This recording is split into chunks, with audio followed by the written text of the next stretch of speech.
Assalamualaikum warahmatullahi wabarakatuh. Kami mahasiswa semester 4 Prodi Pendidikan Agama Islam akan mewawancarai untuk memenuhi tugas UAS mata kuliah filsafat.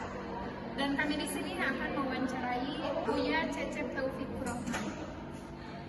Ikutin yuk, let's go. Assalamualaikum warahmatullahi wabarakatuh. Waalaikumsalam warahmatullahi wabarakatuh. Waalaikumsalam warahmatullahi wabarakatuh.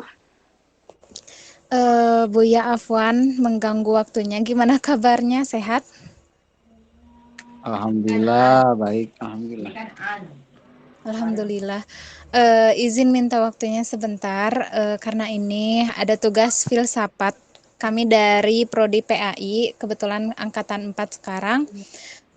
Ada beberapa yang ingin kita cari tahu, memperdalam ilmu tentang yang akan diwawancarai. Terima kasih sebelumnya. Tentang apa? Tentang pendidikan menurut Al-Ghazali, Imam Al-Ghazali. Iya. Ustadz izin bertanya, kalau misalnya menurut Imam Al-Ghazali, apa tujuan seseorang itu harus menuntut ilmu? Itu pertanyaan yang paling pertama. Sudah baca buku apa? Buku karya Al-Ghazali? Sejauh ini kita masih belum banyak membaca, tapi kita dengar sekilas tentang Al-Ghazali. Pernah membaca salah satu karya Al-Ghazali? Sejauh ini belum Bapak, belum Buya, jadi ingin kita perdalam gitu. Ada yang tahu Al-Ghazali itu siapa? Nama lengkap Al-Ghazali siapa? Muhammad Al-Ghazali At-Tusi, Buya. Hah? Film. Muhammad Al-Ghazali At-Tusi. Muhammad Al-Ghazali At-Tusi? Yang Abu Hamid. Bukan, Al-Ghazali yang Abu dari Hamid Muhammad. Nah, itu baru benar, bukan Muhammad Al-Ghazali At-Tusi. Muhammad Al-Ghazali itu dari Mesir. Tus itu ada di mana Tus itu? Di Persia. Hah? Di Persia Persia. apa di Cimahi? Di Persia, Buya. Iran. Jadi siapa namanya tadi? Abu Hamid. Abu Hamid. Muhammad bin Muhammad Ghazali At-Tusi. Ah, itu yang benar. Nyari di mana itu? Di Google. Nah, itu harusnya sudah tahu sebelum saya tanya. Coba nggak saya tanya, nggak bakal tahu kan? Harusnya begitu. Cari dulu identitas orangnya. Cari itu. Coba tolong bacakan apa aja pertanyaannya.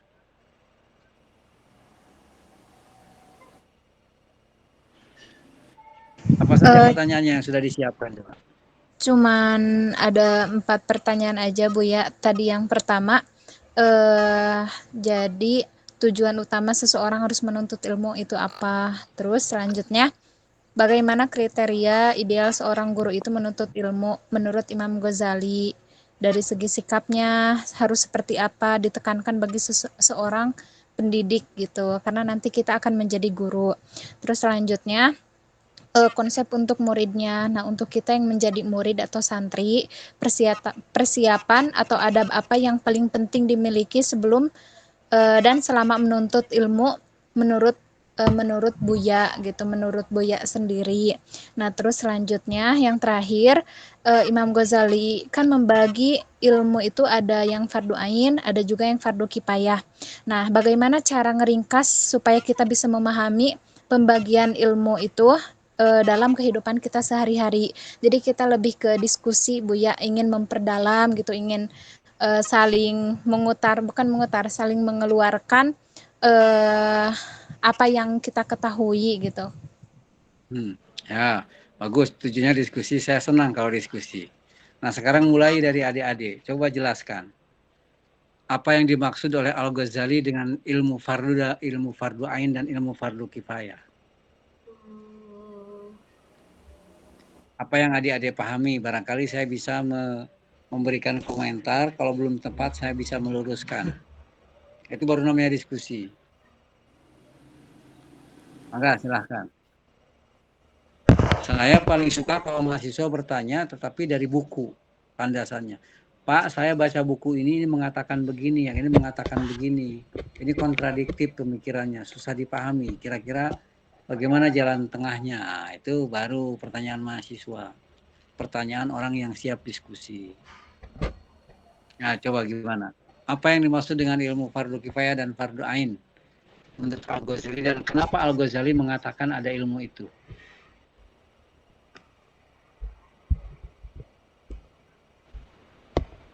Kalau fardu ain itu yang wajib buat perorangan.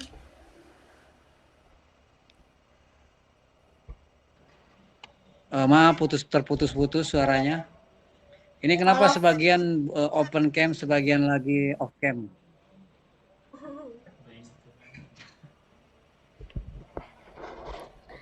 Kalau fardu ain itu ilmu yang wajib dipelajari sama sendiri-sendiri. Contohnya seperti apa? Kayak Contoh- membaca Al-Quran, terus apalagi ya, sholat, Ilmu fikih, bidah. tauhid. Hmm? Kalau fardu kifayah itu ilmu yang bisa dipelajari misalnya Ilmu? kalau fardu kifayah ilmu yang wajib cuman tapi sebagian orang yang mengerjakannya, jadi semua orang yang ada di kelompok itu nggak wajib mempelajari kalau udah ada orang yang mempelajarinya. Mengapa Al-Ghazali membagikan ada istilah fardu ain dan fardu kifayah? Menuntut ilmu itu kan talabul ilmi fardhatun. Menuntut ilmu itu wajib. Kata hadis Nabi. Mengapa kok Al-Ghazali ada mengatakan fardu dan mengatakan fardu kifayah dan mengatakan fardu ain? Kata fardhatun ala kulli muslimin. Menuntut ilmu itu apapun ilmunya adalah sebuah kewajiban kepada setiap muslim. Berarti itu semua fardu ain itu. Gak ada ilmu fardu kifayah. Mana itu?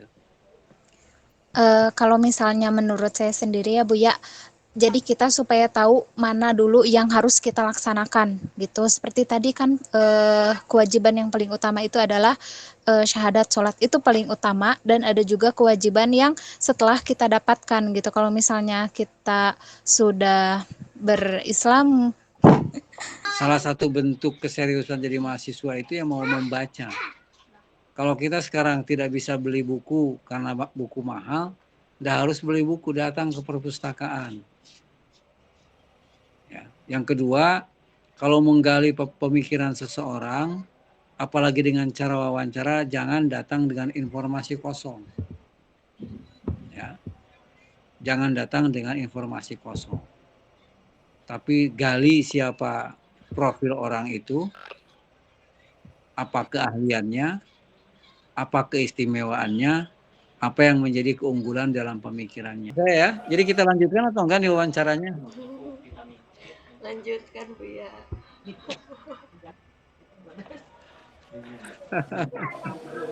Ya, silakan.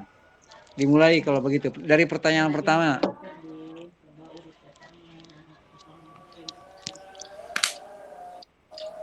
Bu ya izin ya, kita diskusi aja. Nah, Diskusi. Jadi- Bagus, diskusi. Silakan presentasi mulai. bertanya. Saya simak. bertanya Bu ya,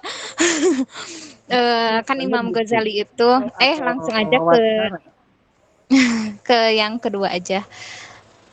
Kan Imam Ghazali, ini konsep guru karena nanti kita akan menjadi guru. Nah, bagaimana kriteria ideal seorang guru itu menurut Imam Ghazali? Dari akhlaknya harus seperti apa? Dan ditekankan yang harus ditekankan bagi seorang pendidik nanti. Ya. Salah satu kitab yang membahas tentang pentingnya ilmu, guru dan penuntut ilmu itu karya Al-Ghazali adalah kitab yang berjudul Ihya Ulumiddin. Pernah mendengar nama kitab ini? Baru dengar Buya. Baru dengar. Kitab ini ditulis dalam bahasa Arab, tapi sudah banyak diterjemahkan ke dalam bahasa Indonesia. Kitab ini sangat penting, membahas tasawuf, membahas filsafat, dan juga membahas akhlak. Namanya Ihya Ulumuddin. Itu di bagian pembahasan awal Ihya itu Al-Ghazali membahas tentang Kitabul Ilmi. Ya. Bab tentang ilmu pengetahuan. Apa itu pengetahuan, di situ sangat detail. Jadi kalau adik-adik membaca kitab itu, meskipun terjemahannya ada rasa penasaran, pertanyaan itu akan sudah terjawab dengan sendirinya. Ya.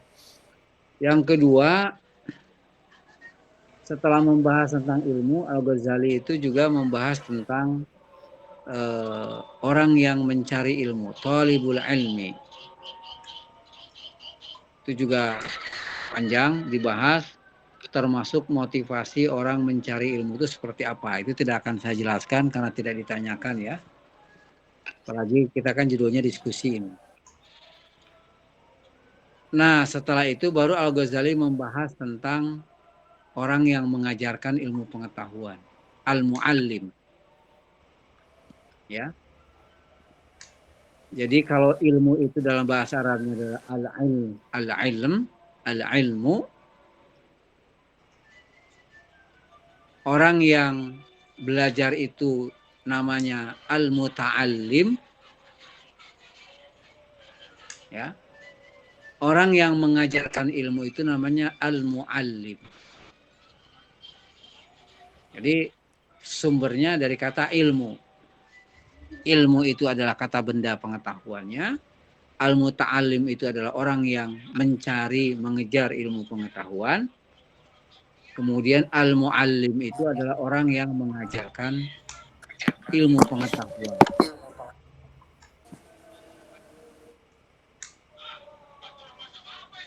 Lalu apa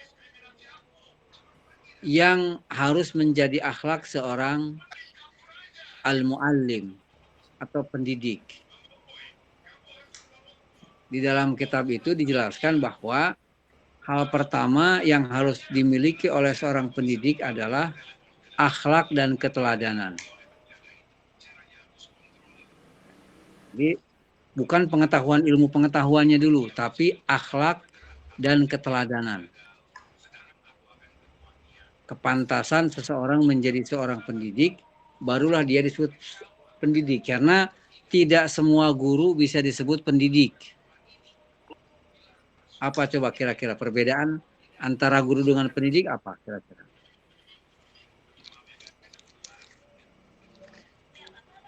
Ada yang pernah tahu? Nggak usah googlingnya diisi kepala aja. Apa perbedaan antara guru dengan pendidik?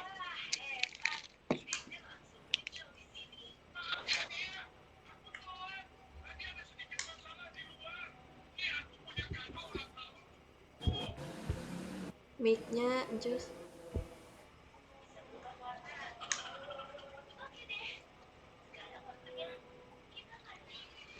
Ada yang bisa menjawab? Izin Buya, kalau Sama misalnya aja. guru Ya, silahkan. kedengeran nggak? Kalau misalnya guru itu kan seperti profesi. Contohnya ini guru bahasa Arab, guru matematika, guru itu kan sebagai profesi. Kalau pendidik itu fokus utamanya itu mentransfer ilmu gitu, mengajarkan hal-hal kebaikan. Jadi mendidik gitu. Bagaimana? Jadi titik perbedaannya di apa? Digelar. Kalau guru itu profesi. Gitu ya. Kalau pendidik itu Pekerjaan hal gimana ya? ya nanti dicari lagi. Ini pengetahuan dasar. Ya, harus dikuasai oleh adik-adik calon-calon guru dan calon pendidik. Jadi akhlak seorang guru terutama guru yang pendidik itu, atau hal yang pertama yang harus dimiliki oleh seorang guru dan pendidik itu adalah akhlak. Ya. Akhlak yang baik, akhlak yang sempurna. Mengapa? Karena dia akan menjadi teladan bagi para murid-muridnya. Jadi yang pertama itu bukan ilmu, tetapi akhlak. Yang kedua, baru dia memiliki dan menguasai ilmu pengetahuan. Ya. Menguasai ilmu pengetahuan yang akan diajarkan kepada murid-muridnya. Kan tidak mungkin dia mengajarkan sesuatu yang dia tidak pahami. Tetapi jangan sampai ada seorang guru yang tidak bermental pendidik. Hanya mengajarkan, hanya mentransfer ilmu. Itu keliru. Mentransfer ilmu pengetahuan itu tidak harus seorang guru, tidak harus seorang pendidik. YouTube aja sudah bisa sekarang mentransfer ilmu kan. Google sudah bisa. Jadi kalau pendidik atau guru itu dibatasi pada transfer ilmu pengetahuan, maka yang layak jadi guru kita sekarang adalah Google, internet. Tetapi bukan itu. Mengapa mereka tidak layak menjadi pendidik kita? Karena mereka tidak punya akhlak. Tidak punya nilai. Akhlak itu muncul dari hati nurani yang baik. Dan yang memiliki hati nurani yang baik itu adalah manusia. Jadi sekali lagi, prasyarat seorang guru itu adalah pertama memiliki adab yang baik yang dapat ditiru oleh anak-anak didiknya. Ya. Seperti apa adab dan akhlaknya? Ya, dalam berbagai aspek. Cara bagaimana yang bersangkutan berbicara, cara yang bersangkutan berinteraksi dengan orang lain, memperlakukan orang lain, cara bagaimana dia menghargai orang lain, ya.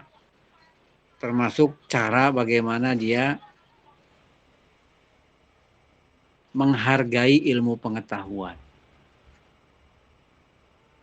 Ini hal pokok yang kata Al-Ghazali harus dimiliki oleh seorang pendidik. Setelah itu baru kemampuan pengetahuan. Dan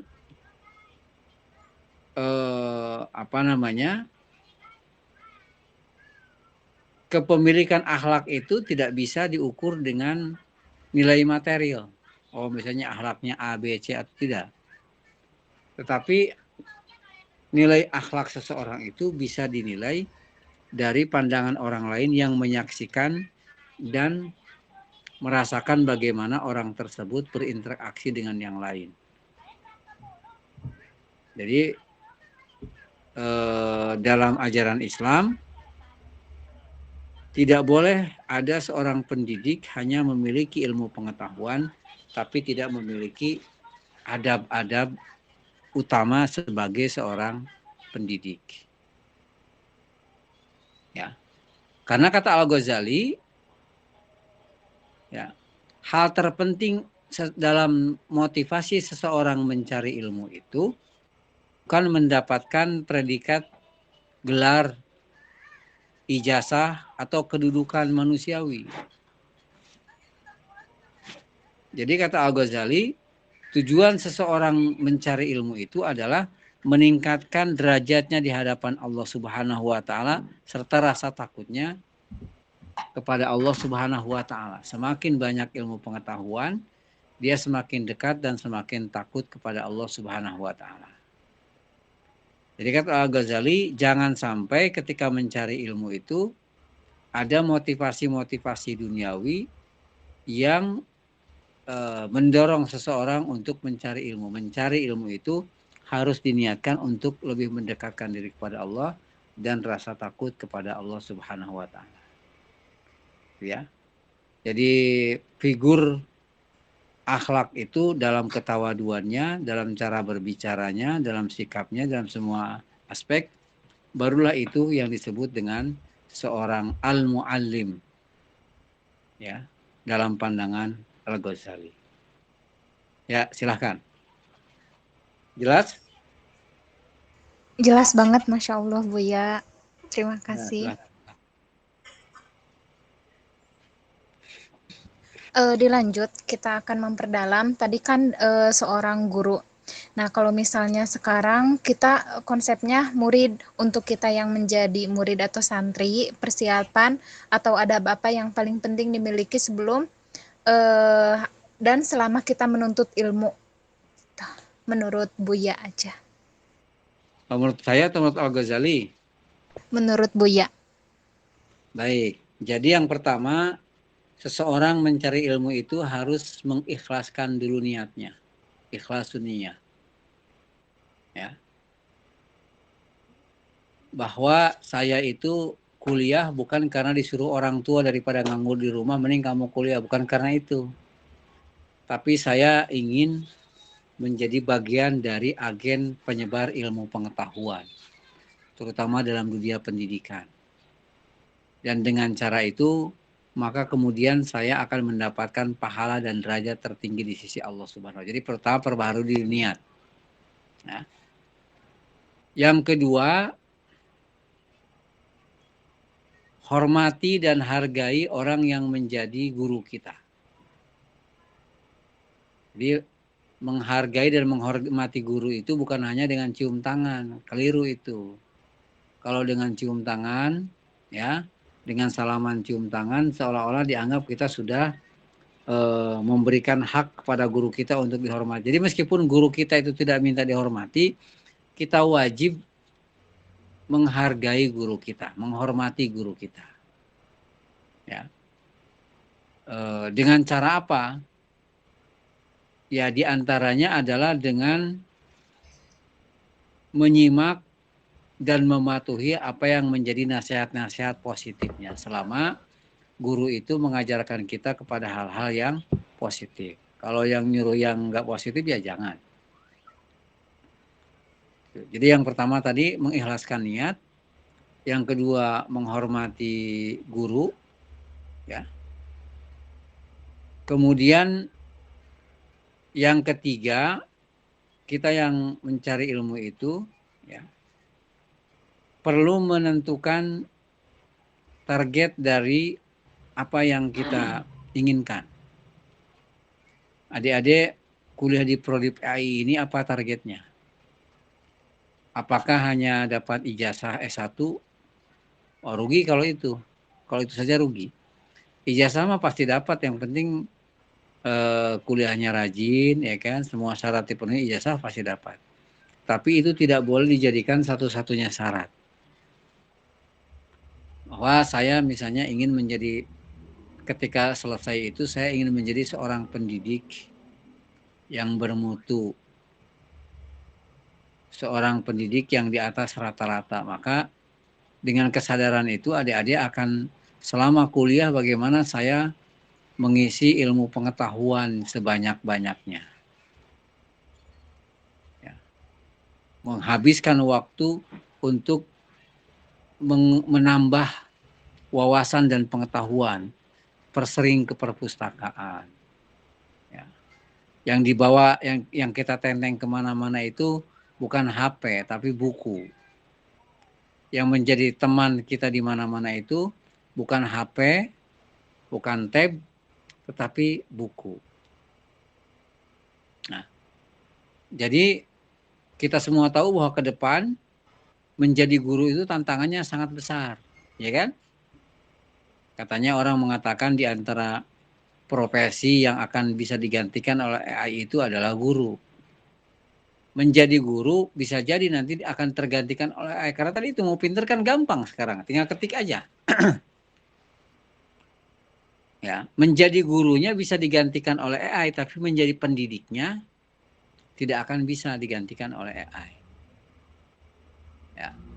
Maka kemudian kita harus sejak awal sebagai pencari ilmu, sebagai calon guru, mempersiapkan diri, memantaskan diri, bukan nanti itu sekedar menjadi seorang guru, tetapi menjadi seorang pendidik yang akan diteladani, menjadi teladan positif buat anak-anak didik kita. Dan yang terakhir, tentu sebagai pencari ilmu kita perlu kerja keras dan kesungguhan. Ya. Ada pepatah Arab mengatakan ilmu itu kalau kita pelajari dengan sungguh-sungguh kita paling mendapatkan setengahnya. Tapi kalau kita pelajari dengan santai-santai maka kita tidak akan dapat apa-apa. Maka jangan heran kalau banyak sarjana namanya iya, di wisudanya iya, ya, tapi setelah dia lulus apa dampaknya kepada masyarakat? Nggak ada. Nah, bukan itu. Jadi itu 4 hal ya yang perlu menurut saya pribadi yang perlu dicamkan dan perlu dimiliki oleh seorang penuntut ilmu sehingga ilmunya bisa didapatkan dengan baik, maksimal dan berkah. Ya, mangga dilanjut. Mungkin cukup Bu ya. Berarti kita nanti kalau misalnya jadi guru ditekankan harus multi talent ya Bu ya? Kurang lebih seperti itu. Iya. Harus sekarang banyak materi gitu. Karena kita akan menghadapi ya siswa-siswa asbun gitu. Berarti dari akhlak juga mungkin seharusnya gitu harus sempurna gitu ya. Karena gitu. Iya betul, karena guru itu profesi nomor 1. Ya, pendidik itu profesi yang akan mengantarkan nasib sebuah generasi. Generasinya akan bagus atau akan hancur, tergantung pendidiknya. Kita harus bisa belajar membuat anak didik kita nyaman. Kita harus bisa membuat anak didik kita itu termotivasi untuk belajar. Kan gitu kan? Kita juga harus termotivasi kepada anak didik kita ngelihat kita itu saya inginkan nanti kalau sudah besar ingin seperti ibu guru ini, bapak guru ini. Kan waktu kalian kecil juga pernah begitu kan? Lihat guru kok bapak ini baik sekali orangnya, itu santun dan segala macam. Kita langsung berpikiran saya kalau sudah besar ingin seperti bapak guru atau ibu guru ini. Nah, itu berarti kita sudah berhasil. Dan multi talent tadi banyak, bukan hanya menguasai materi. Selain akhlak dan menguasai materi, seorang guru juga harus kreatif bagaimana menyampaikan ilmu pengetahuannya. Bukan hanya sekedar ngajar di kelas pulang, tidak. Itu bukan seorang pendidik. Ya, itu seperti robot. Pendidik itu selain mentransferkan ilmu pengetahuan, dia juga mentransfer nilai dan menjadi teladan bagi anak-anak didiknya. Itu yang diharapkan dari sarjana PAI. Ya, itu yang diharapkan adik-adik memiliki keterampilan itu. Gitu kira-kira.